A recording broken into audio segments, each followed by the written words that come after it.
Memeroune ci loolu ne. mais Abdou. Memeroune naka waar. sànq wax nga ma ko ci buntu école ba de. waaw. Memeroune. waaw. 2024 jot na ba pare. looy wax nii. lépp lu fi waay defoon. waaw. ak lu fi waay yéene nit. na nga ko xoolaat ko parce que jeex na ba pare. léegi kenn ñemeetu fee waxu ko 3e mandat. 3e. la laaj. Memeroune 3e day jaaxale. li xew ci réew mi. waaw.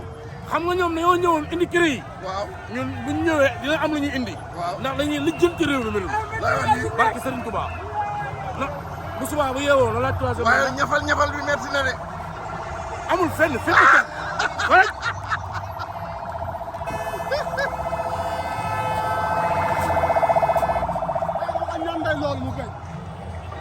bon ñu ngi fii ci Liberté 5 actuellement waa kër parti ñu ngi nii di déroulé gaa ñaa ngi jubilé actuellement ñu ngi nii di jubilé kooku ñu waxal sànq mooy Abdou Karim coalition Barthélémy Dias moo nekk nii.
Yaa ngi jooy